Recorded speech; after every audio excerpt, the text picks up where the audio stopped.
kebanyakan kan para indigo di sana atau teman-teman yang memang membantu itu biasanya membahas kebanyakan dari segi korban gitu. Saya pengen tahu dong, mungkin ada sedikit pandangan Mas Alif dari segi pelakunya seperti apa?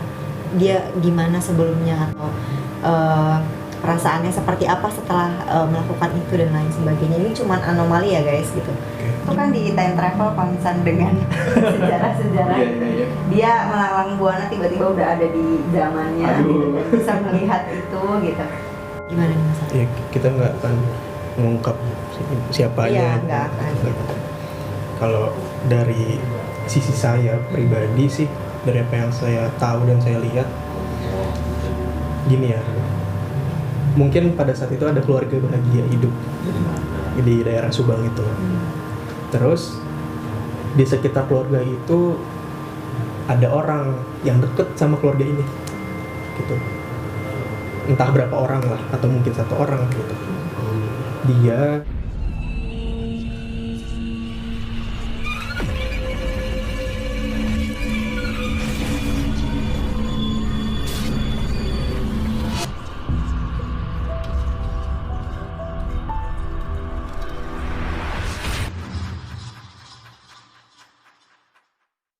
Assalamualaikum warahmatullahi wabarakatuh. Selamat malam Sobat Mistis. Balik lagi bersama saya Nyai Sabrina. Malam ini Nyai ditemenin sama temen lama Nyai yang udah lama banget gak ketemu nih. Halo Mas Ali. Halo Kak Sabrina. Gimana kabarnya nih? Alhamdulillah baik. Kak Sabrina sendiri gimana kabarnya? Alhamdulillah sehat. Nah, buat ngingetin nih, Mas Ali ini pernah collab bareng Nyai sebelumnya. Dari YouTube apa Mas Ali? Time Travel. Time Travel. Jadi jangan lupa mampir ke Time Travel ya. Terima Dilihat kasih. video-video Mas Alif. Dan Time Travel ini sebetulnya agak unik daripada YouTubers yang lain gitu, karena ngebahas tentang peradaban masa lampau ya Mas Alif. Kita bahas tentang peradaban, tentang sejarah, tentang budaya dan sebagainya. Luar biasa. Dia nyampe ke sana gitu ya. Dan memang kontennya tuh menarik gitu buat dilihat. Jadi buat kalian yang suka banget sejarah, yang pengen banget ngungkap ada apa sih peradaban di zaman dahulu, bisa langsung mampir ke Time Travel. Thank you.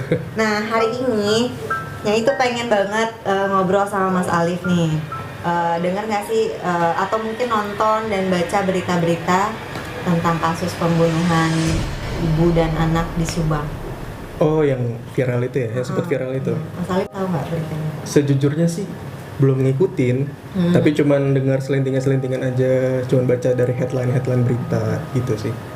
Nah, jadi Nyai juga sempat bikin konten tentang ibu dan anak ini, cuman nggak membahas lebih dalam, tapi membahas dari segi para relawan indigo yang mau bantu mengungkap siapa sih pembunuh sebenarnya, karena kan udah 3 bulan lebih. Gitu. Nah, itu jadi polemik dan pro kontra gitu. Di fanpage-nya Nyai Sabrina tuh ada beberapa komentar-komentar yang mungkin agak interesting gitu, menarik, bahwa mereka bilang nggak percaya dengan yang namanya hal-hal mistis. Jadi nggak mungkin lah kepolisian itu dibantu gitu sama orang-orang indigo dalam menangani kasus. Menurut Mas Alif sendiri seperti apa?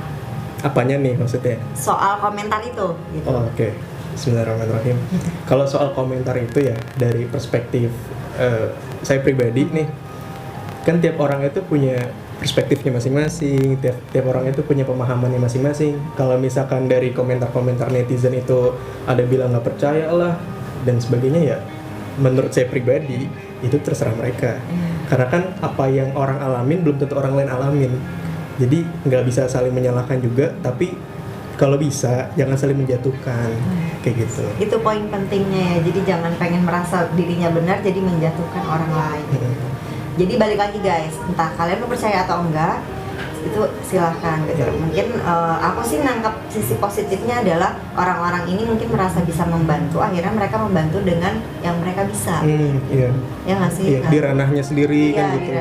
Kalau polisi mungkin secara ranah hukum, kalau misalkan ada orang-orang yang konon katanya bisa ngelihat dan sebagainya, mungkin dia di ranahnya itu bantulah gitu dengan niatannya itu. Nah, kemarin Nyai juga sempat lihat nih Mas Alif, ada indigo yang dia itu datang ke makam korban, Oke. terus melakukan sedikit komunikasi, baca tarot ya kalau nggak salah, mengeluarkan kartu tarot gitu. Nah kalau dari Mas Alif sendiri melihat pandangan itu, apakah yang berbicara itu beneran si korban atau gimana gitu? Oke. Berarti pertanyaan poinnya adalah apakah yang ngomong itu si korban itu, Iya. si arwahnya lah gitu. Kalau menurut saya pribadi nih, balik lagi perspektif pribadi, mungkin orang lain juga punya perspektifnya sendiri. Kalau menurut saya pribadi, kan tiap cara orang itu berkomunikasi beda-beda ya. Tiap cara orang untuk mendekati hal tersebut beda-beda. Oke lah, kalau misalkan tadi Kak Sabrina bilang ada yang pakai tarot, ada yang pakai pendekatan apa? Ada yang medium juga. Mediumisasi dan sebagainya, membantu. Bahkan ada yang datang ke lokasinya langsung ke Alif gitu untuk melihat apa kayak mungkin mencari bukti gitu atau titik temu siapa sih sebetulnya. Ada juga yang datang ke sana. Itu ya menurut saya pribadi ya itu tiap orang punya caranya masing-masing ya. Apakah itu benar atau tidaknya kan tergantung dari perspektif orang lagi. Dari sudut pandang orang kan beda-beda. Ibarat bola, si kasus itu bola, orang ngeliatnya bisa dari segala sudut. Gitu. Bisa jadi di sini benar, di sana juga benar. Nah, kalau dari poin pertanyaan yang tadi, apakah benar si sosok itu yang berbicara, yang mediumisasi dan sebagainya? Allah alam ya, Allah alam. Tapi sejauh yang saya tahu dan saya imani, kalau misalkan makhluk hidup itu sudah tiba waktunya, sudah meninggal, dia akan kembali kepada yang maha kuasa. Ruhnya, manusia itu punya ruhnya itu balik ke yang maha kuasa. Nah, yang berbicara itu siapa? Menurut saya, yang berbicara itu bisa jadi dan kebanyakan itu adalah jin, dari jenis jin korinnya. Atau bisa jadi jin yang berada di sekitar lokasi tersebut, entah di lokasi tragedinya itu atau di pemakaman, yang ketika mencoba untuk berkomunikasi dengan orang-orang tersebut, dia mengaku sebagai si korban dan sebagainya. Bisa jadi begitu. Itu dari saya.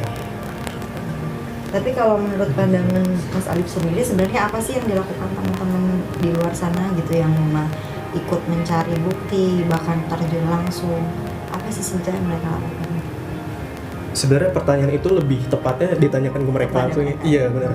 Tapi kalau misalkan dari sudut pandang saya sih, berarti saya nontonin mereka gitu ya. Kalau yang saya pahamin sih, ya tiap orang punya caranya masing-masing. Dan tiap orang itu siapa tahu punya niat-niatan tertentu. Mungkin emang niatnya orang-orang itu membantu lah, nolong karena kasihan dan sebagainya, bantu polisi. Ya itu silakan aja sesuai dengan keyakinannya dia itu. Dia ngelakuin apa nih? Dengan tarot kah, dengan mediumisasi lah. Ya itu monggo aja tuh. Apakah itu benar atau tidaknya? Kan balik lagi dari sudut pandang yang mana gitu. Kembali ke sudut pandang masing-masing. Jadi apapun yang dilakukan oleh teman-teman, menurut saya sih mereka melakukan hal yang baik kok. Iya. Selama niatnya baik sih. Iya. Berusaha membantu sebisa mereka. Urusan percaya atau enggak lebih kepada polisi sih gitu. Yang mengurus kasus ini gitu. Kalau memang mereka mempercayai, ya itu akan dijadikan sesuatu yang bukan barang bukti ya, lebih ke penunjang gitu untuk mengarah pada siapa pelaku sebenarnya. Supportnya lah. Iya. Nah, ada juga nih komentar-komentar yang bilang sama Nyai tolongin juga dong gitu, Nyai bantu tolong gitu kan. Cuman aku sendiri merasa belum mampu untuk melakukan hal itu gitu, belum mampu. Dan ada beberapa juga komentar yang bilang bahwa mereka si pelaku menggunakan dukun. Menurut Mas Alif gimana? Waduh, kalau sebenarnya itu pertanyaan agak berat dan agak riskan sih. Iya. Karena kan gini ya teman-teman, ini kasus gitu, kasus pembunuhan kan. Iya. Itu kan namanya korban kan punya keluarga. Khawatirnya kalau kita ngangkat secara terang-terangan, nyinggung keluarganya itu masih ada. Gitu. Makanya ada hal-hal yang boleh diungkap, ada hal-hal yang nggak boleh. Itu. Kalau misalkan menurut saya pribadi, dari yang apa yang dari tadi Nyai Sabrina bilang, mereka main dukun dan sebagainya, bisa jadi karena kayak ini 3 bulan kasusnya nggak selesai gitu, dan akhirnya malah jadi banyak orang yang mungkin pengen bantu gitu, dan jadi apa ya, jadi terus jadi headline di berita gitu karena nggak beres-beres kasusnya. Iya, kalau menurut saya pribadi sih bisa jadi karena mungkin ada orang yang sengaja menutup-nutupi kasus tersebut, lalu orang ini minta tolong ke si katakanlah dukun lah gitu ya, dukun ya, bisa jadi nggak cuma satu kan, bisa aja gitu. Dia minta tolong ke dukun-dukun ini untuk ya, entah gimana caranya supaya ditutupin lah, supaya kebenaran itu tidak terkuak gitu. Tapi poin penting yang pengen saya sampaikan sih adalah kalau misalkan ada di luar sana orang-orang ini niatnya benar-benar tulus dan baik untuk membantu pihak kepolisian, insya Allah sih nanti akan terbuka dengan sendirinya, akan terungkap dengan sendirinya, insya Allah. Ya, apa ya, kita juga paling Nyai pribadi cuma bisa bantu doa gitu paling. Semoga kasusnya cepat selesai gitu dan nggak jadi berkepanjangan, dan ya pokoknya beres lah gitu biar semuanya juga tenang gitu. Mas Alif, kebanyakan kan para indigo di sana atau teman-teman yang memang membantu itu biasanya membahas kebanyakan dari segi korban gitu. Saya pengen tahu dong, mungkin ada sedikit pandangan Mas Alif dari segi pelakunya seperti apa? Dia gimana sebelumnya, atau perasaannya seperti apa setelah melakukan itu dan lain sebagainya. Ini cuma anomali ya guys gitu. Gimana nih Mas Alif? Ya, kita nggak akan mengungkap siapanya. Iya, nggak akan gitu. Kalau dari sisi saya pribadi sih, dari apa yang saya tahu dan saya lihat, gini ya, mungkin pada saat itu ada keluarga bahagia hidup di daerah Subang itu. Terus di sekitar keluarga itu ada orang yang deket sama keluarga ini, gitu. Entah berapa orang lah, atau mungkin 1 orang gitu. Dia merasa bisa iri, bisa dengki gitu. Intinya kalau yang saya amatin, gimana caranya jatuh si keluarga bahagia ini. Oknum tersebut ingin keluarga itu jatuh gitu. Iya, pelakunya begitu. Intinya ada di hatinya tuh ada perasaan gak suka lah intinya gitu, gak suka sama keluarga ini gitu. Ya namanya orang kalau udah gak suka ya segala cara tuh dilakuin. Tapi ketika segala cara dilakuin, dia juga harus mikirin dirinya dia sendiri. Gimana caranya saya aman, saya tertutup gitu. Dia udah mikirin sampai sedetail itu. Ketika saya ngelakuin sesuatu, pasti ada pihak-pihak berwajib yang datang. Ketika pihak berwajib datang, akan diusut, ya kan? Nah, gimana caranya yang dia nggak ketahuan? Pergilah ke tempat-tempat yang mungkin bisa dibilang dukun, ya orang pintar dan sebagainya, gitu. Kerjasama lah di situ dengan perjanjian dan sebagainya. Itulah sampai akhirnya tragedi tersebut terjadi oleh oknum tersebut, oleh pelaku tersebut, tapi dianya aman. Bisa jadi dia tidak langsung dengan tangannya, melalui tangan orang lain. Iya, bisa jadi melalui tangan orang lain yang disuruh oleh dia atau oleh orang yang dia minta tolong itu.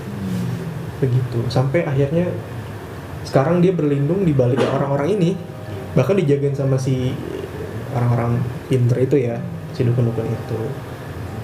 Gitu sih.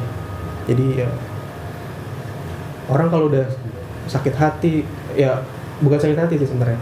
Orang kalau udah nggak suka, udah punya pikiran yang negatif terhadap orang lain, itu segala cara tuh dilakuin. Itu serem sih.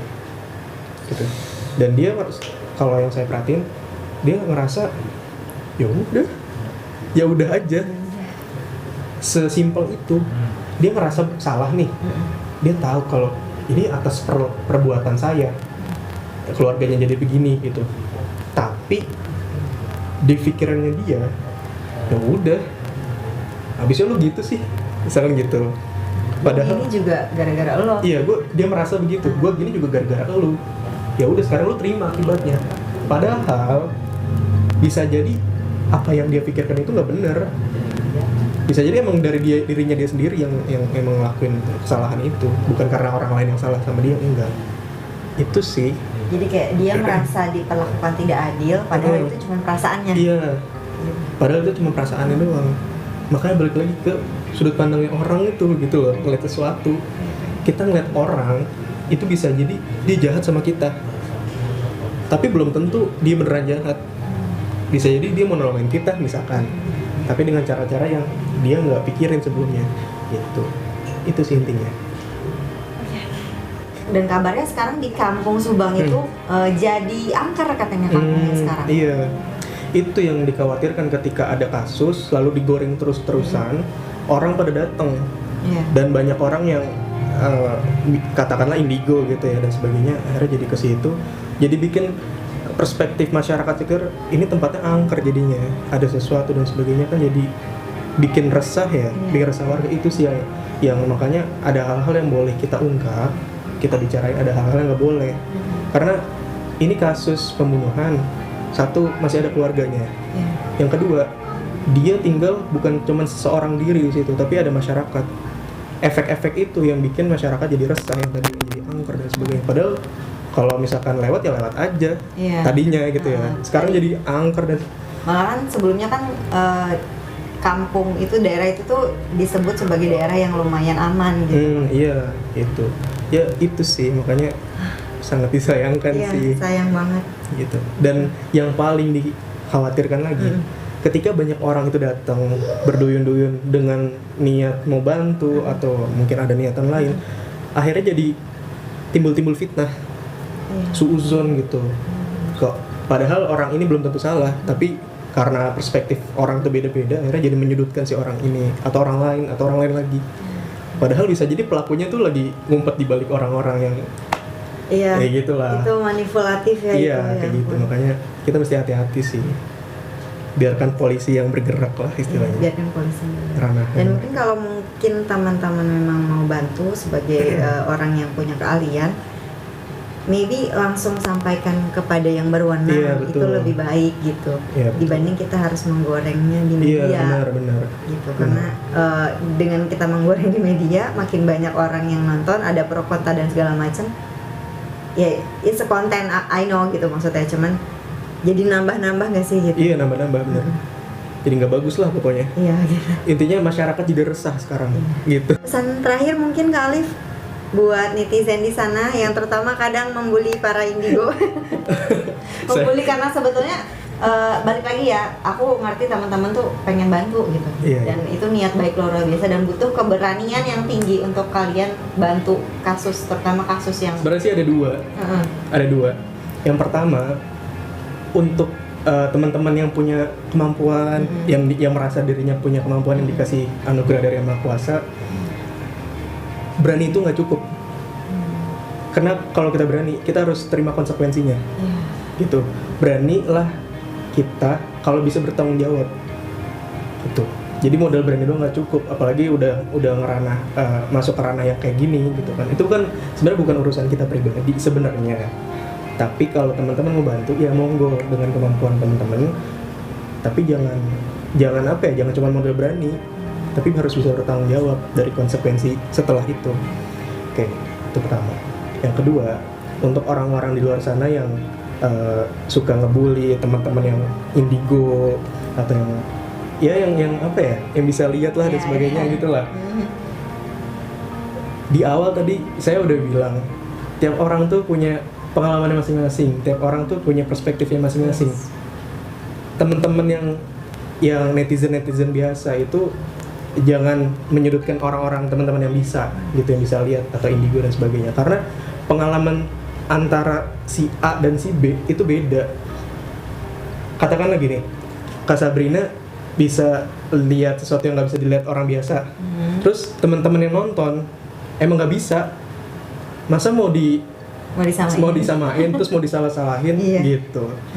Gitu sih, intinya jangan saling menjatuhkan aja. Tapi buat anak-anak indigo sih kayaknya udah biasa ya dibilang, "Halu, gila lu," gitu. Ya udah. Udah biasa. Santai udah, emang udah gila gitu kan. Jadi nikmatin aja hidup dan makasih banget Kak Alif udah ngasih Sama-sama. sedikit pandangannya terhadap kasus ini. Semoga cepat selesai. Makasih buat teman-teman Indigo yang masih berjuang untuk membantu sesamanya sebisa mungkin. Terus berjuang guys, jangan pernah menyerah dan jangan pernah berkecil hati dengan omongan-omongan yang nggak bisa bikin kalian jadi bangkit. Betul. Oke, Sobat Misis, makasih udah nonton tayangan hari ini. Thank you. Wassalamualaikum warahmatullahi wabarakatuh. Waalaikumsalam warahmatullahi wabarakatuh.